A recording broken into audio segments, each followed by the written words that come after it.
The President of the United States? My name is Dallas Green. Well, thank you, Mr. President. I tell you, we're thrilled here in Philadelphia.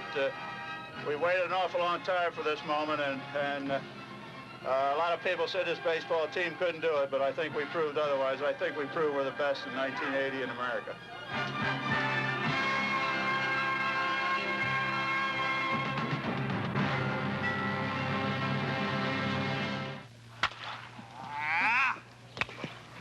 It all began in Clearwater, Florida, where some 46 players tuned up under Maestro Dallas Green, the newest man in the Phillies conductor's chair.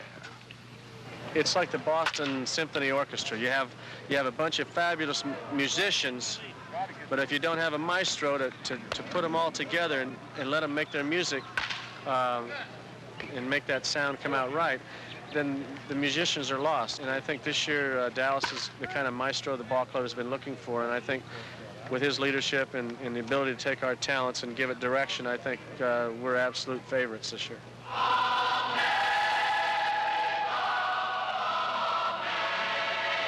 Absolute favorites they were not. In fact, most of America's baseball writers picked the team to finish fourth, behind Pittsburgh, Montreal, and St. Louis. The consensus was Dallas Green's aging musicians could no longer hit the high notes.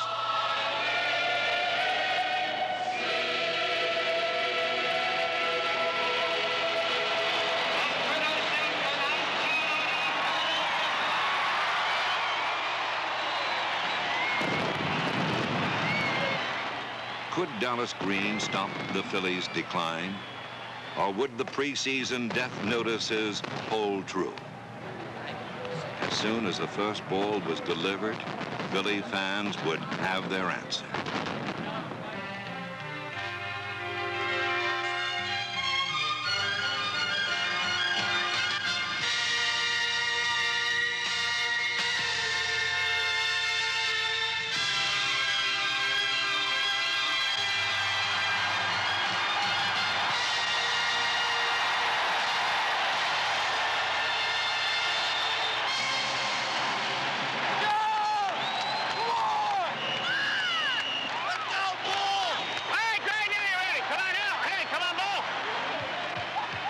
The stretch by Rogers, the 2-2 pitch. Swing and a long drive, deep left field, out of here, home run, the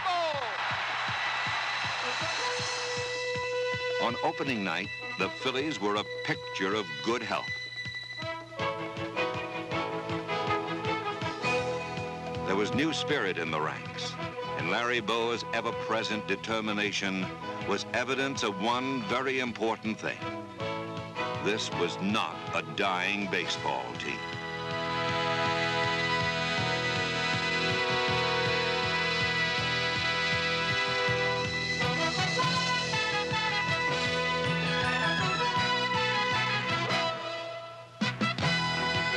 This was Dallas Green's kind of team. Disciplined in fundamentals, sound in execution, and always willing to get down and dirty.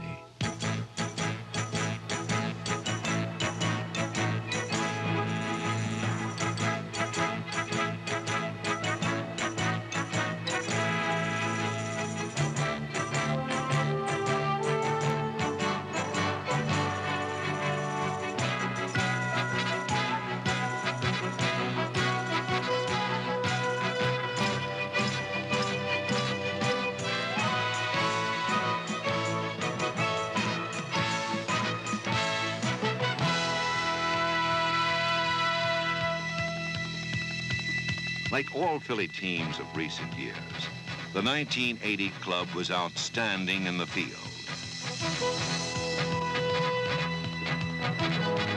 Mike Schmidt and Gary Maddox won Gold Gloves, while everybody made the plays.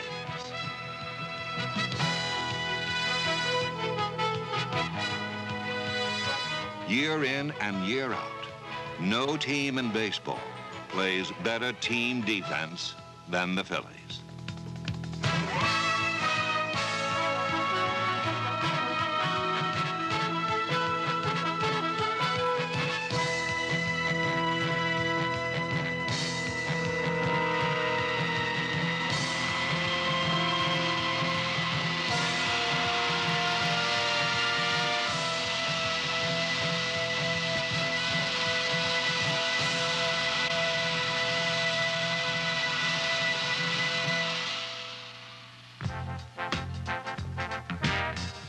Among the surprises of 1980, none was more pleasant than the blossoming of catcher Keith Moreland. Moreland was a 26-year-old rookie who pummeled National League pitching like a seasoned pro.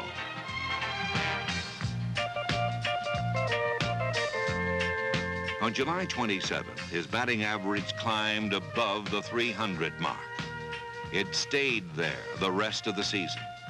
And when the final stats were in, only one player on the club hit for a higher average.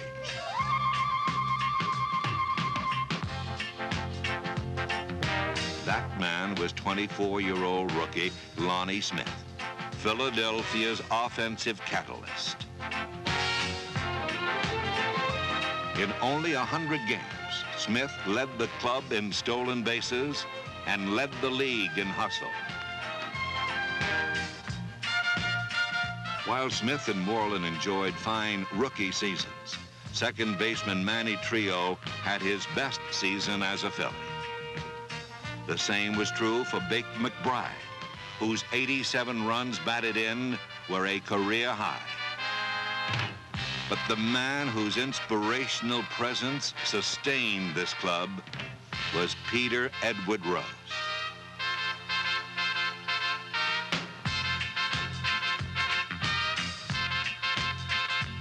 At 39 years of age, Rose was the only Philly to play every day, and the years have diminished neither his zest for the game nor his appeal to his admirers. He led the league in doubles, and his 185 hits were a team high. But much deeper than statistics is this one simple observation. In the whole history of Major League Baseball, only a handful of men have played the game with the passion of Pete Rose.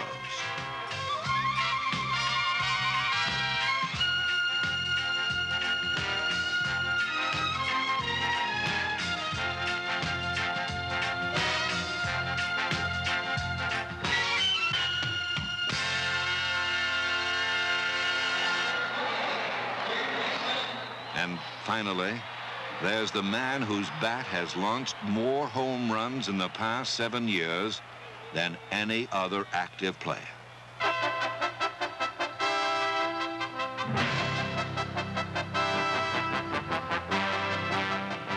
He is today the premier power hitter in Major League Baseball, 1980's most valuable player.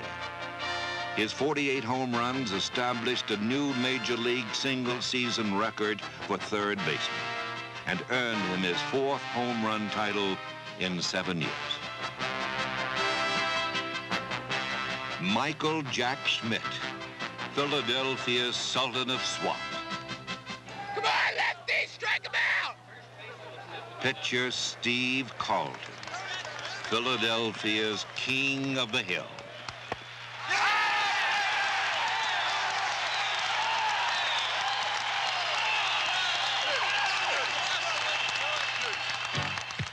Carlton throws the best slider in baseball, a pitch that batters expect at the belt buckle, but which falls off sharply to their shoe tops.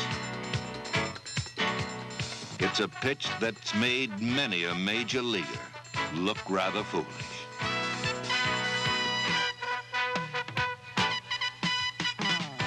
In 1980, Steve Carlton became the all-time strikeout leader among left-handed pitchers.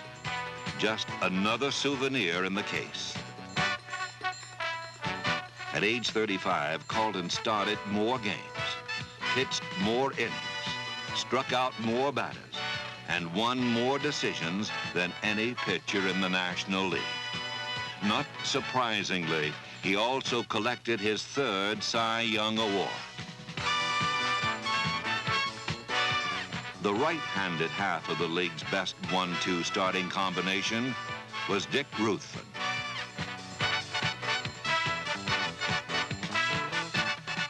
When sore arms and injuries depleted the starting rotation, the Phillies reached into their farm system and pulled out a plum in 11-game winner Bob Walk.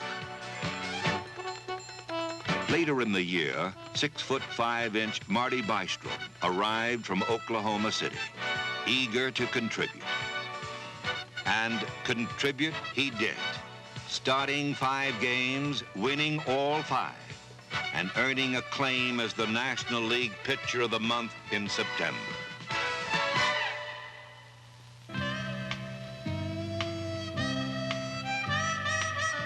The good news from the starting front was bad news for the men in the Philly bullpen. For out here, where the game is no more than a distant vision, the longer the starters last, the less the bullpen has to do.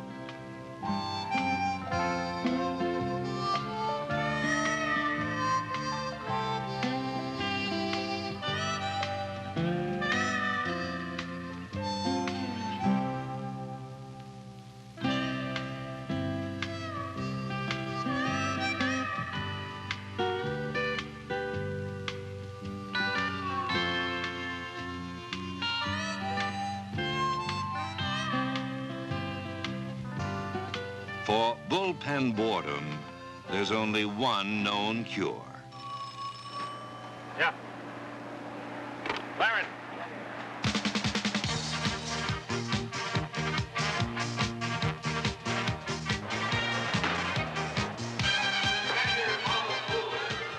When duty calls, relief pitchers become baseball's lone rangers, coming to the rescue of thousands with a trick pitch and a hearty hi-yo silver.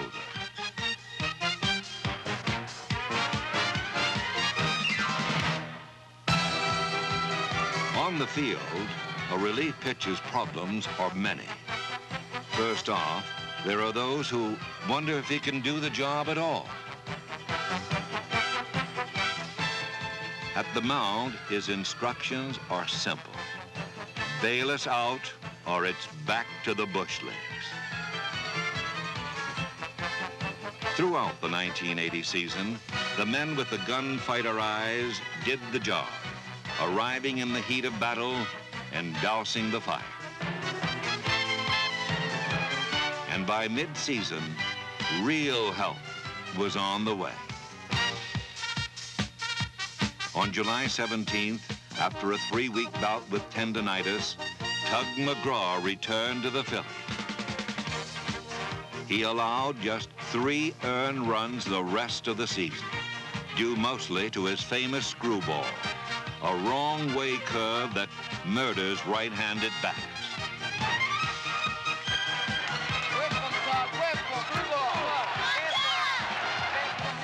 Nobody turns on the vet quite like the Tug.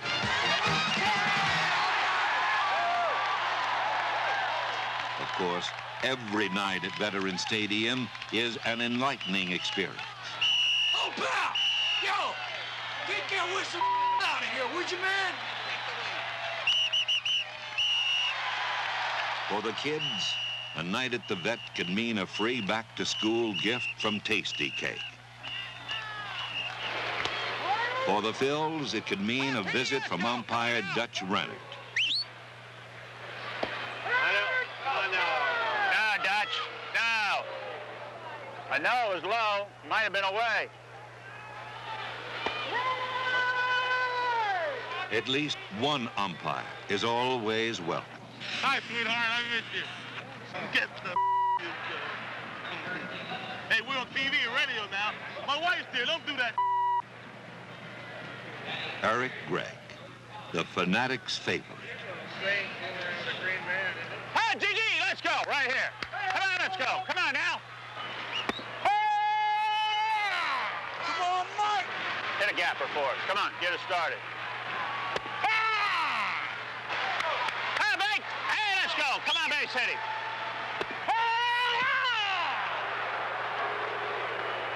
Of course, not even Eric Gregg can make the Phillies swing the bats. We still only got 1 hit, man. Let's go.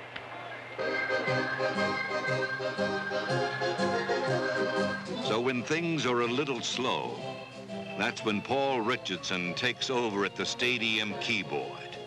Nobody in town knows more about the psyche of Philadelphia baseball fans.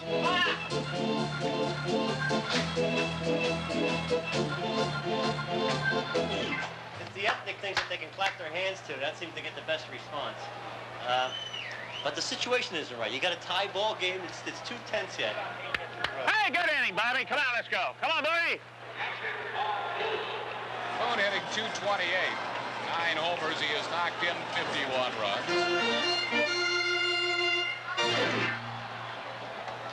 Nothing. They're not with it yet. Boone, despite a batting average some 60 points lower than last year, will probably get more RBIs this year. Line drive left field. Lacy drops it. Lacy lost it in the lights. Maddox scores. Boone to second base, and it's a 2-2 ball game. On this particular night in September, Bobby Wine gave the sign, and Philly fundamentals buried the Bucks. Pitch on the way to Boone. He drops the bunt. It's fielded by the pitcher. Throw to the plate. Throw is wild. Phillies win the game. A heap at the plate as Maddox comes sliding into what? For the Pittsburgh Pirates, the season was over. For the Philly faithful, it was just getting interesting. Here's Palmer's pitch to it. Swing and a long drive. I don't know. Get up there, ball. Out of here. Oh, game's over. Phillies win 2-1. Big McBride a home run. Phillies win it 2-1. Lead the East by a game and a half. Big McBride bombed at home plate by his teammate. With a week to play, the Phillies were on top. But by Sunday evening, the Philadelphia Playoff Express had been derailed, and the 1980 Phillies were being haunted by ghosts of September's past.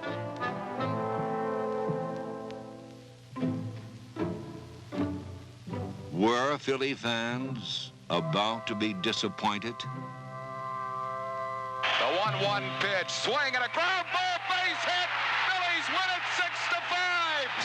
Trio delivers with A it. stirring 15-inning win led to a 4-game sweep of the Cubs. And by week's end, the Phillies needed just one more win to clinch the National League Eastern Division title. The pitch to Schmidt. Long drive to left field. He buried it. He buried it way back. Out of here. Home run. Mike Schmidt puts the Phillies up 6-4. Oh, what a drive by Schmidt. Unbelievable. He hit that thing deep to the seats in left field. And the Phillies greet Schmidt at the plate. Mike clasps his hands. He shakes hands with all of his teammates. What a wild scene in Montreal. The Philadelphia Phillies, National League Eastern Division champions.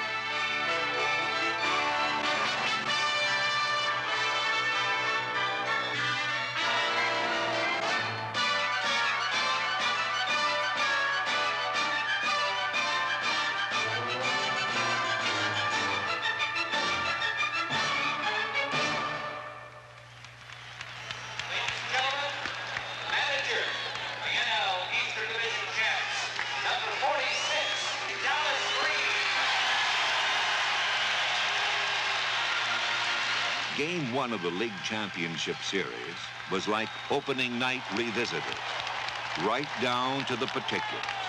3-2 pitch, swing and a long drive. There she goes. Way out of here. Home run. Greg Bluzinski. Right away, baby. That's it. That's it.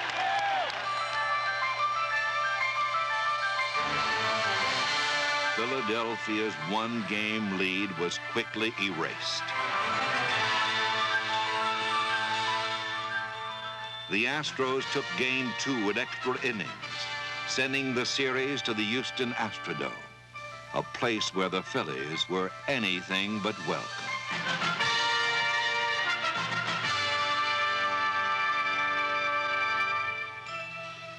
Ahead lay 3 of the most action-packed days in League Championship history.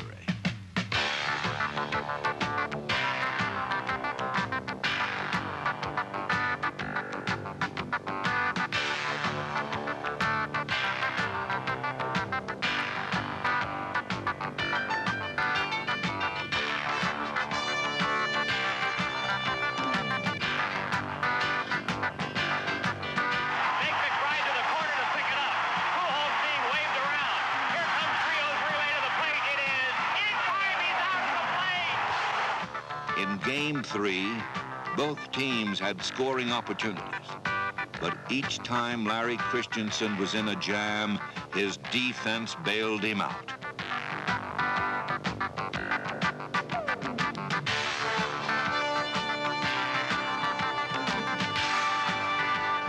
The scoreless tie took its toll as Houston lost Cesar Cedeno. But in the 10th inning, Philadelphia lost the game.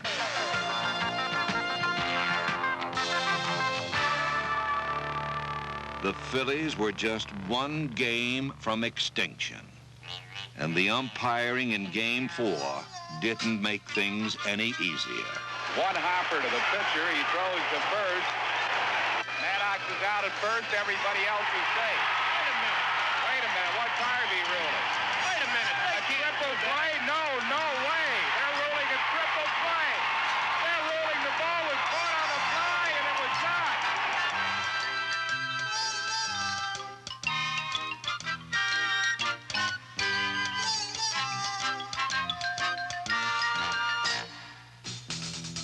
For the third straight day, the game reached extra innings. Then in the 10th, the Bull bounced one off the wall, and Pete Rose headed for a game-winning rendezvous with Astro catcher Bruce Bochy.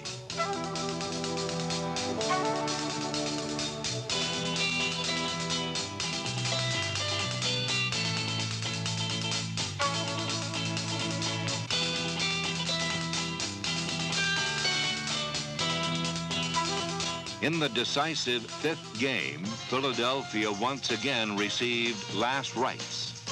But versatile Greg Gross laid down a perfect 8th inning bunt to load the bases.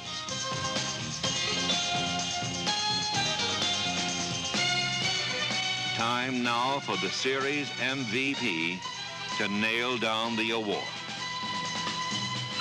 Line drive left field, base hit! Here comes Avalos to score! That ball's in the corner! Here comes Unser for the plate! He's gonna score! He goes into third, Manny Trios to third with a 2-run triple!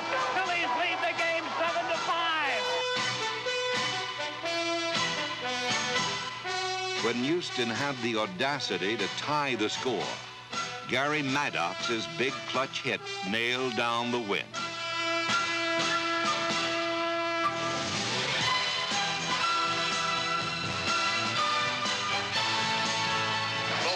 By Ruthven. The 3-2 pitch. Here's a punch shot to center field. Maddox racing over. He catches the ball. Phillies win the pennant. The Phillies have won the pennant. The Phillies win the ball game 8-7. They go to the World Series for the first time in 30 years.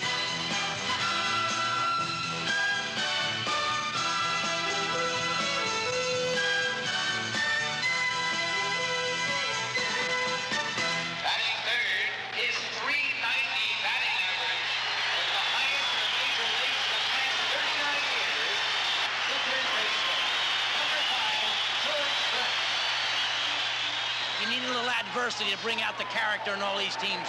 You look at all the World Series winners. The Oakland A's had a lot of scuffling, but they won it. The Yankees, a lot of scuffling, but they won it.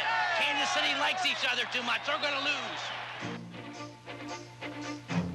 Trailing 4-0 in the third, a rejuvenated Bob Boone drove in the first of 5 Philly runs, turning the base paths into a pinstripe carousel.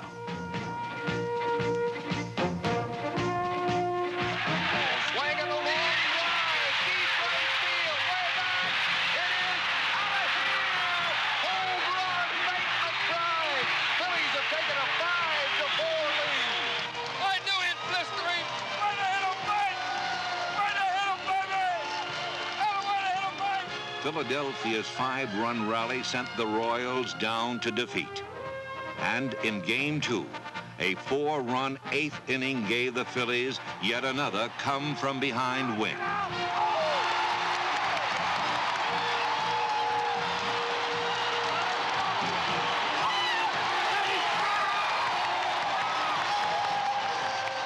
Just when the Phillies appeared invincible, the scene shifted to Kansas City, where the Royals evened the series.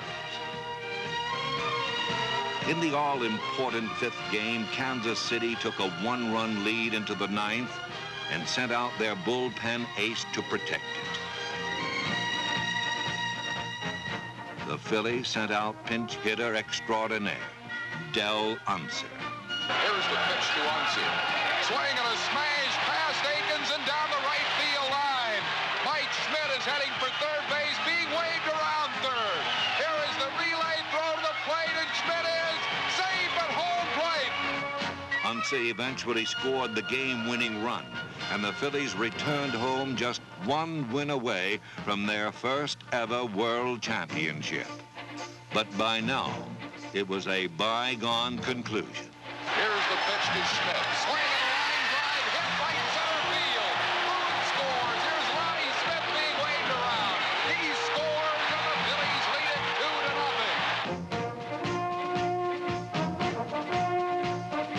Swing and a high pop foul near the Phillies dugout. Boone knocks the ball. Rose grabs it. What an incredible play. And there's 2 outs here tonight. After 97 years of waiting, Philly fans were one pitch away from celebrating a world title.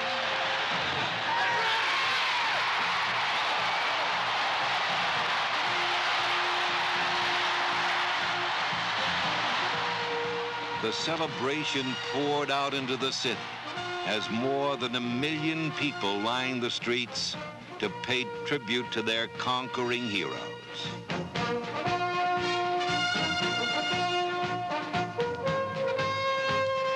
Finally, before a packed house in JFK Stadium, Mike Schmidt gave the final blessing. Take this world championship and savor it.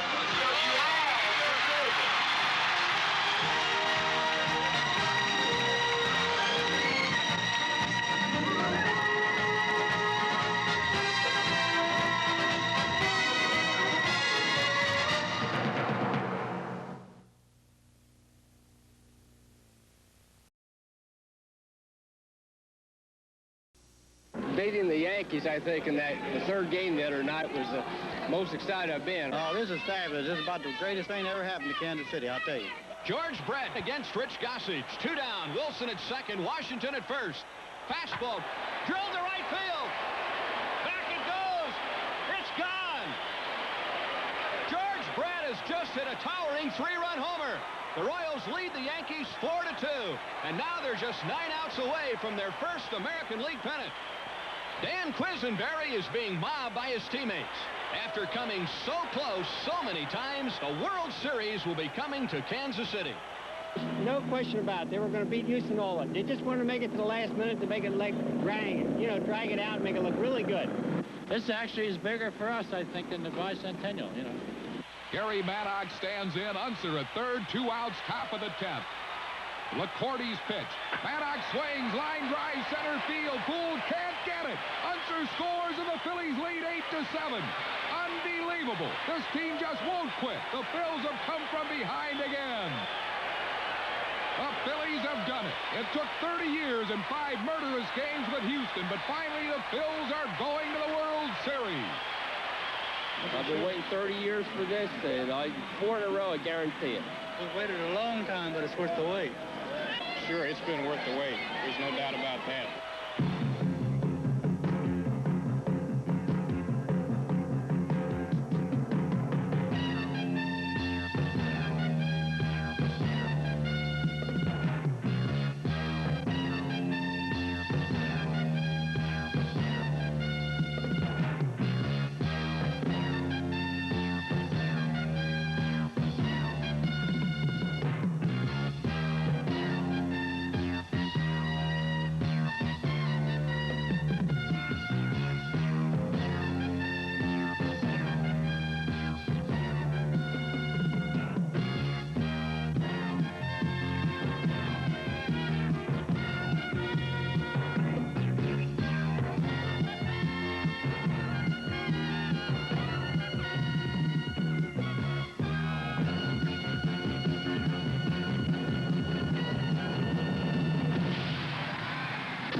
the first time in 60 years, two teams who have never won a World Series square off in baseball's October showcase.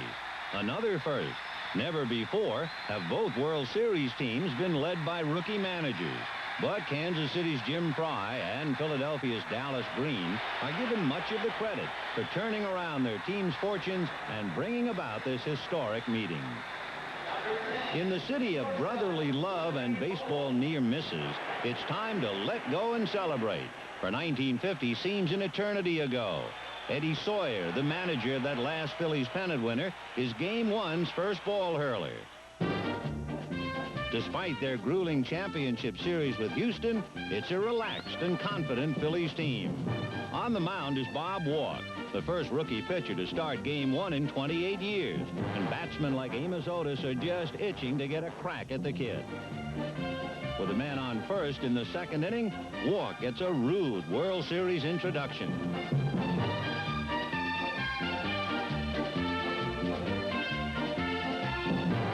It's 2-0, and Amos Otis becomes the 16th player to homer in his first World Series at-bat. In the third, Willie Aikens, another debut performer, celebrates his 26th birthday.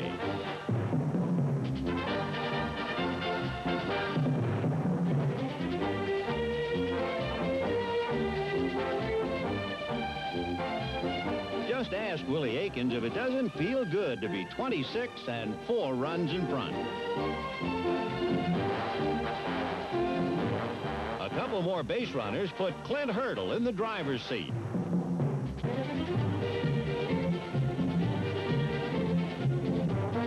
Hurdle's single sends a call for arms to rookie outfielder Lonnie Smith.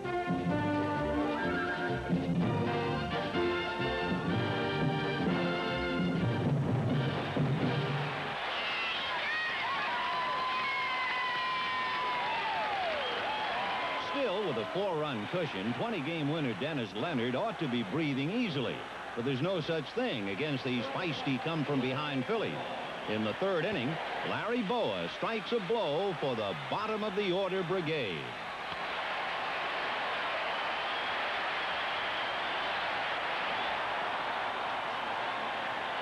With this team, a rally can start here just as well as at the top of the order.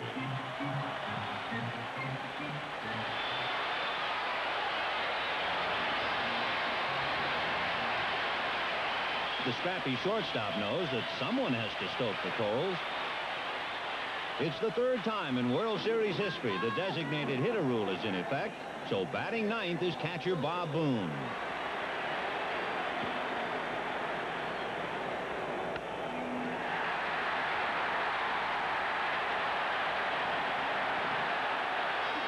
The DH rule backfires on its American League founders as the Phillies' 8th and 9th batters produce their first World Series run. At the top of the order, Lonnie Smith gets another run home. And now it's Pete Rose who'll do just about anything to get on base. That includes getting hit by a pitch. And Rose, one of only 3 Phils who knows the World Series road, has Veterans Stadium alive. The Royals' once comfortable lead is now in danger. The potential tying runs are on for Bake McBride, who's batting cleanup despite having hit only 9 home runs the entire season.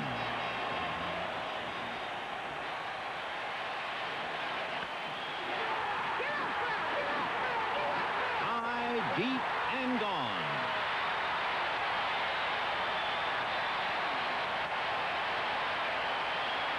McBride's 3-run homer puts the finishing touches on a 5-run third.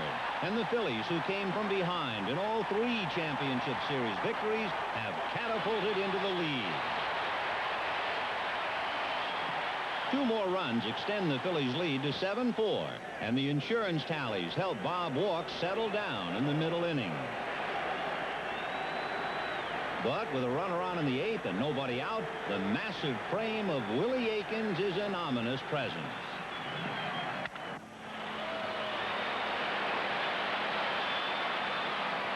Aiken's second moonshot makes him only the third player ever to hit 2 homers in his first World Series game. The Royals now trail by only 1. And Bob Walk, who'd later call himself Boom Boom, is replaced by the cool, calm, and collected countenance of the Phillies' placid reliever, Tug McGraw.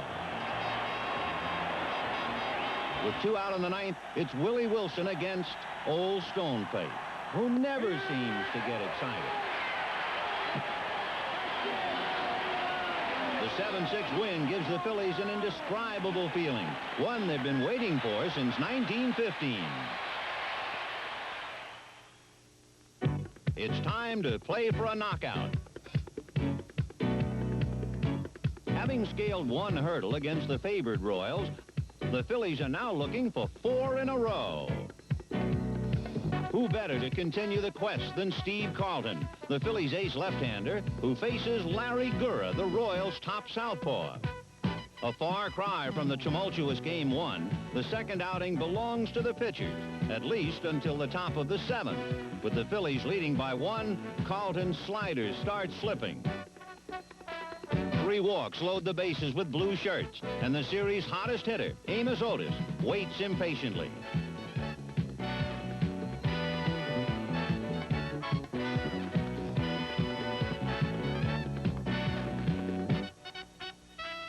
A 2-run double, and for Otis, a series total of 5 hits for a royal flush.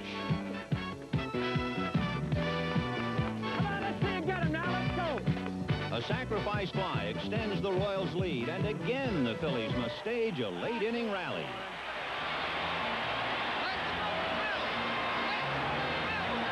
But these folks have learned to have faith in these times, thanks to a late-inning healer named Del Unser. The Royals, meanwhile, have their own miracle worker, Dan Quisenberry, who earned 33 saves in 1980 with his famed Atom pitch. But Unser refuses to hit this Atom or anywhere near him. Bob Boone rumbles home, cutting the Royals' lead to 4-3 in the 8th.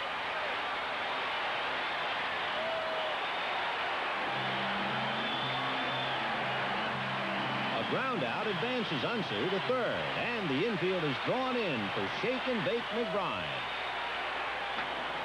The hero of Game 1 is a hero again.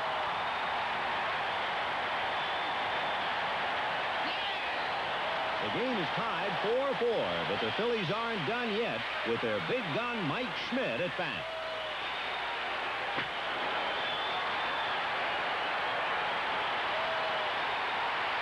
It's one right fielder against another.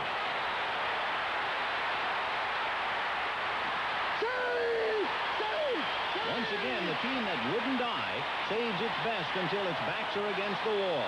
Another run gives the Phillies a 6-4 eighth-inning lead and puts Ron Reed in a position to save it for Steve Carlton. Philly fans just can't wait to move on.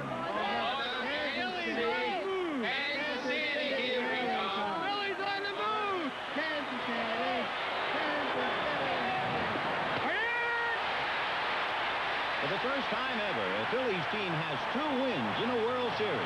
It's now on to Kansas City, and Philadelphia fans don't care if they ever come back.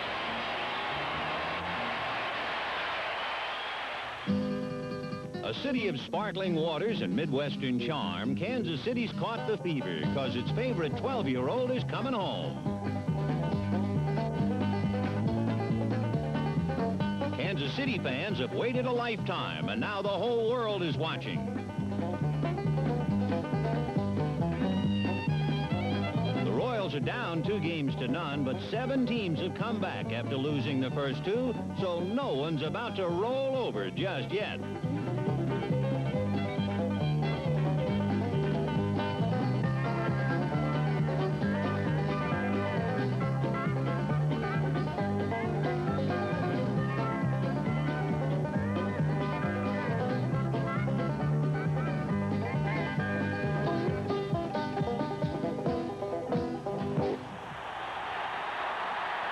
In a glittering World Series premiere, Royal Stadium is a smash.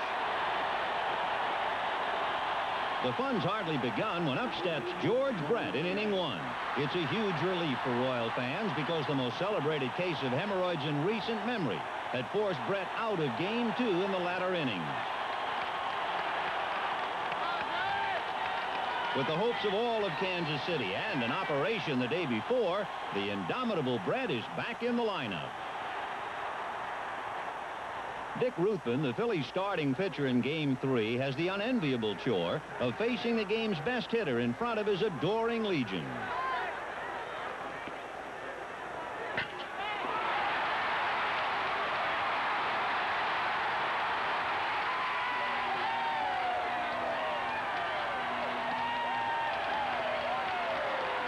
It's 1-0 Kansas City, and what could be more appropriate?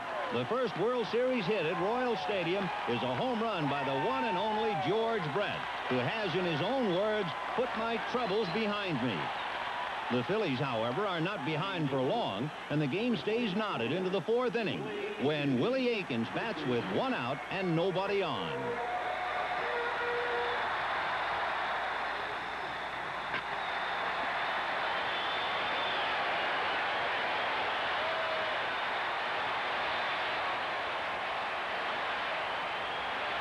For the first time in his big league career, the mountainous Aikens barrels in with a triple.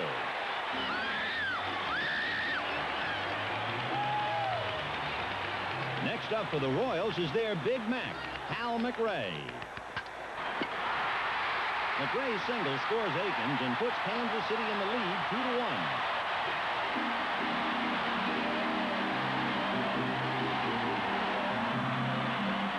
The Royals' 1-run lead is entrusted to towering right-hander Rich Gale, facing Mike Schmidt in the 5th.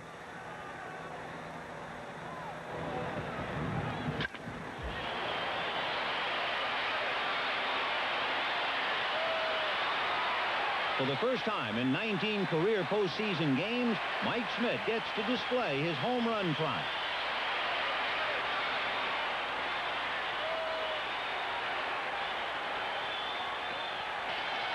The game is tied again 2-2, but Royal fans initial a cheer in the 7th.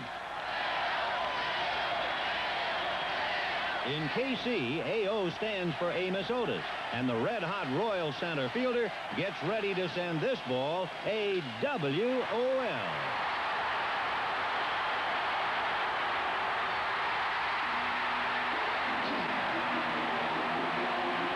The Royals are back on the top side of the seesaw struggle 3-2, but the Phillies don't stay down for long in anyone's playground.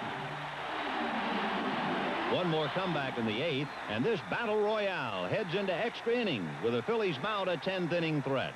An encore is being asked of Mike Schmidt, while the Royals look for a command performance from Dan Quisenberry. Frank White's masterful double play symbolizes the highs and lows of this relentless series. With the Phillies having stranded a record 15 runners, it's the Royals' turn to mount an offensive on Tug McGraw. Despite a pitch out, Willie Wilson steals second base. After a walk, McGraw pitches to the Royals' cleanup man. Willie Aikens stands in with 2 outs and the potential winning run at second base.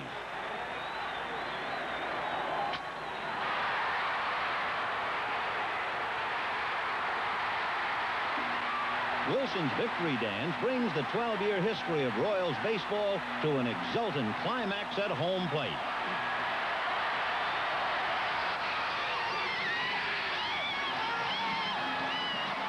At long last, the Kansas City Royals have won a World Series game.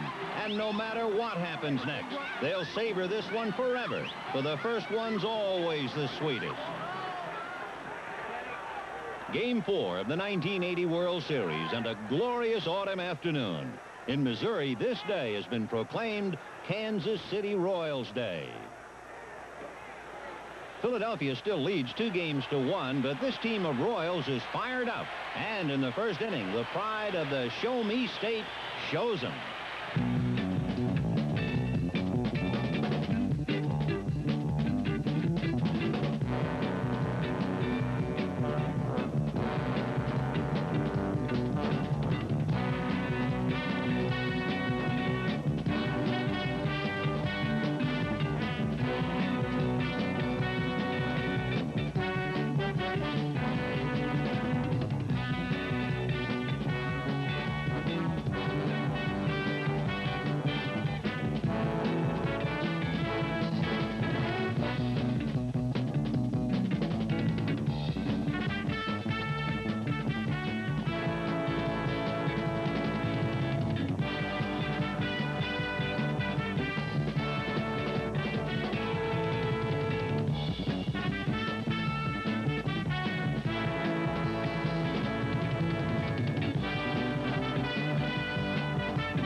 get 6 hits and score 4 runs in the first inning, and the Phillies can never quite pick up the pieces.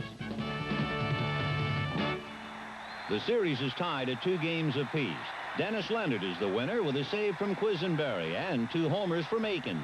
But the most memorable moment of Game 4 came in the 4th. George Brett facing Dickie Knowles.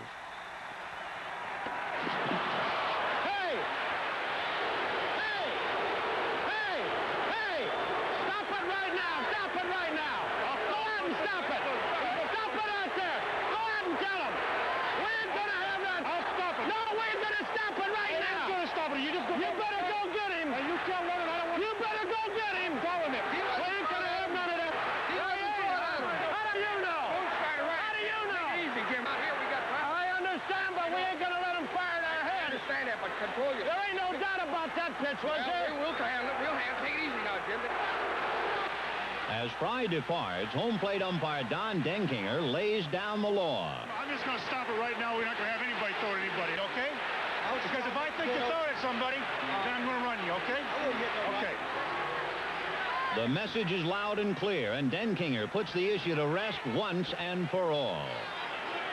Dallas, I didn't tell him I thought he was throwing anybody, but I don't want him throwing anybody. If I think he's throwing at somebody intentionally, he's got to go. And same for Dennis, okay?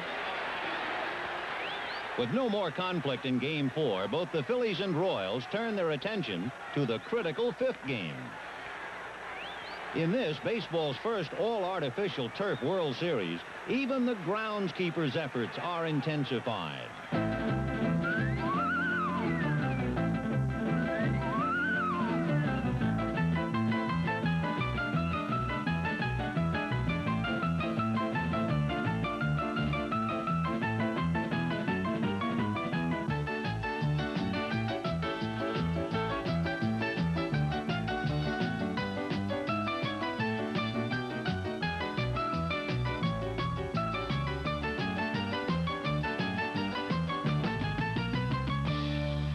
There's always a touch of levity to be found, but now the tension is spiraling for these 2 stubborn ball clubs.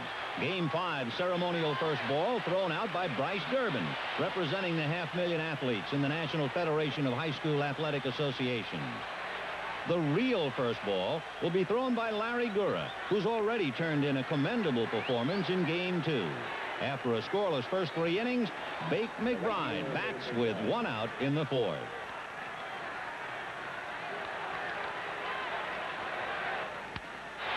McBride's slow roller should be routine, but Willie Aikens can't find the bag, and McBride is on.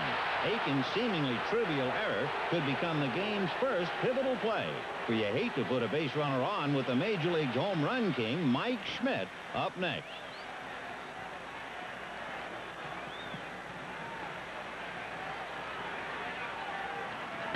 An outside fastball is sent out, way out, and there'll be no carom on this one. The Phillies go ahead 2-0, and Schmidt's second home run of the World Series thrust the Royals into the role of playing comeback. Kansas City gets a run in the 5th, but the Phillies' second rookie starter of the series, 22-year-old Marty Bystrom, is displaying poise beyond his years. Now in the 6th, Amos Otis takes aim.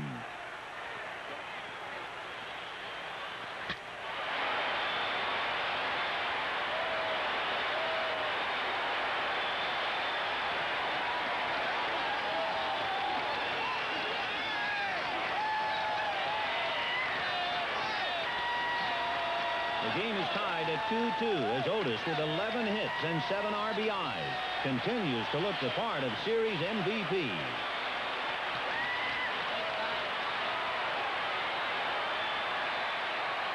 Two more hits send Bystrom walking. Ron Reed relieves, and the Royals go ahead by a run. Now, Darrell Porter's at first, and Willie Wilson connects. From the crack of the bat, Porter's got home plate fever. But so does the Philadelphia tandem of McBride and Trio.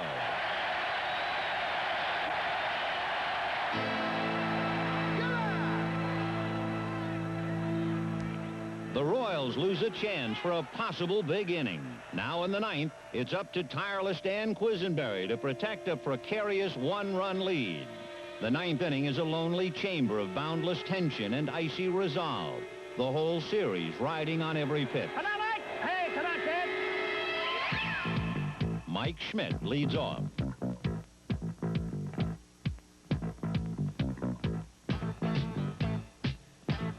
Brett, who'd been playing more shallow than usual, is a forlorn figure, and Schmidt is the potential tying run. Up steps pinch hitter Del Unser.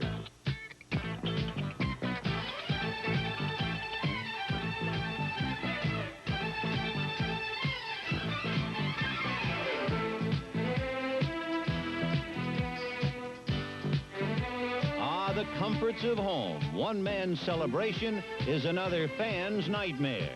And now with the score tied, something's got to give.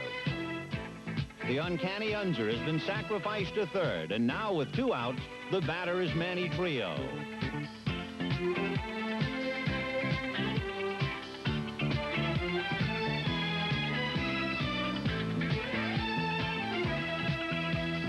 Unser's run puts the Phillies ahead, and this rollicking band of Never Say Die Phillies has done it again.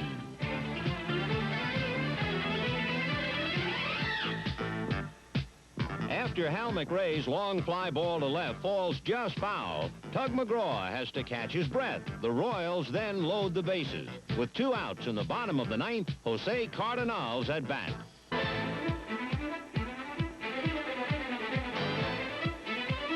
The count is 1 ball and 2 strikes.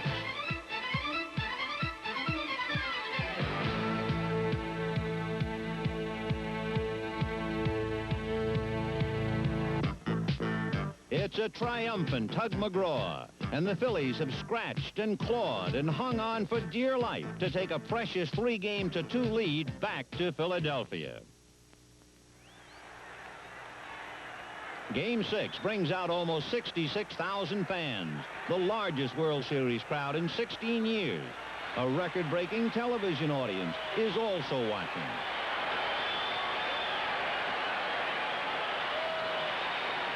Getting things underway is Tony Taylor, a Philly infielder for so many of the lean years. But these are the halcyon days of lefty Carlton and lofty ambition.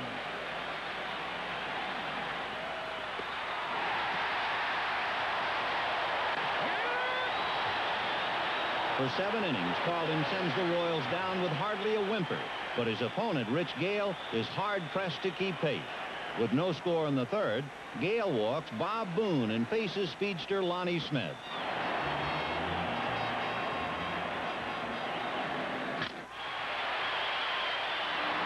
Surprisingly, the call is safe. The old in-the-neighborhood play fails to impress umpire Bill Kunkel. The Phillies have 2 on with no outs. A throwing error is charged to Frank White, and the KC skipper is flying. Come on, Bill! What's going on, Bill? Pull him up. The ball didn't pull him off nothing. Come on, Bill! What's going on, for crying out loud? It's just a first play. He's not doing anything, for crying out loud. How can you call a play like that? How can you call a play like that, Bill? Come on, Bill. How can you do that? There was no play. Come on, Bill. You don't see that twice a year, Bill. Caught the ball right here. Come on, for crying out loud. The futility of Fry's mission becomes apparent, and the manager addresses himself to an ally. He's going to bunt for sure. We'll have to play with 2 charges. With Boone at second and Smith at first, Fry has put his infielders in motion to combat a sacrifice bunt. Pete Rose is the man in the middle of all this as the game assumes the look of strategic warfare. Will Rose bunt or not? With Brett charging, Rose fakes and takes a ball, and with the count 3-1, Fry sends his infielders back. Noticing the change in defensive strategy, Rose lays down a gorgeous bunt, and George Brett is playing too deep to make the play.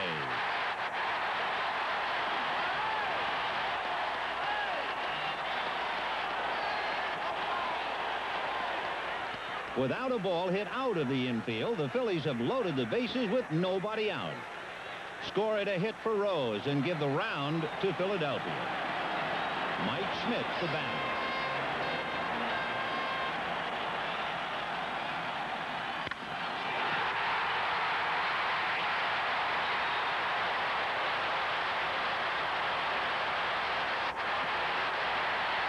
The Phillies go up 2-0 thanks to the clutch swinging Schmidt.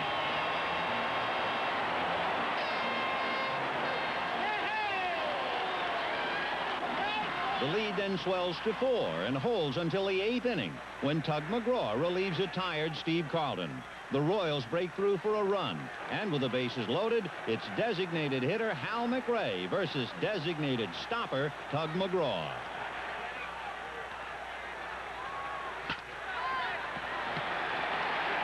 The Phillies have come out of the 8th inning alive and still well from another heart pounder.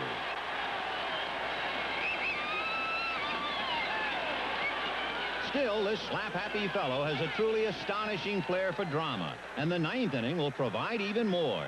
Down by 3 runs, the Royals load the bases with only 1 out, and the potential lead runs at home. For 2 rookie managers, it's the moment of truth.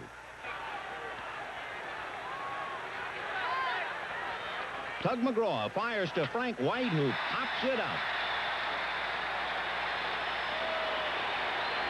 A miraculous grab by Pete Rose might just stand as the most lasting image of this stirring series. After all that it took to get here, the new Phillies can't afford to let it slip away now.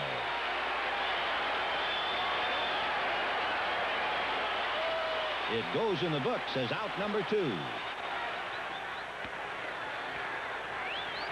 The Phillies need just 1 more strike to wrap it up, and Willie Wilson stands in the way.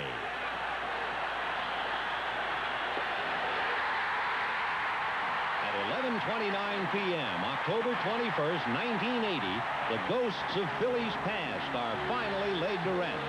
The team that couldn't win the big one has taken the ultimate, and the fans who never had a champion have a World Series winner. It was 98 years in coming, but as any Philadelphia fan will tell you, it was well worth the wait.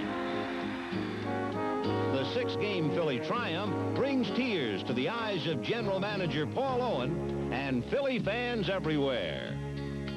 In looking back at the 1980 World Series, there were heroes galore. The Phillies' Bake McBride set the tone of the series, spearheading the first-game comeback with his resounding 3-run homer. Amos Otis had a series-high .478 batting average and a bevy of clutch hits for the Royals. Hal McRae, one of only 2 Royals with previous World Series experience, gave KC a dependable DH. While Willie Aikens conducted a vicious assault on Philadelphia's pitching and became the first player ever to hit 2 home runs in 2 games of the same series. Perhaps the most unsung hero of the series was Philly Ironman Bob Boone, who courageously shrugged off a foot injury to bat .412 and catch every inning. Shortstop Larry Boa triggered a World Series record 7 double plays and led the Phillies in both base hits and stolen bases while adding a boyish enthusiasm. But the most exuberant Philly was reliever Tug McGraw, who won 1 game, saved 2 others, and kept everyone's heart thumping. The Royals' George Brett displayed his incomparable batting stroke to the whole world.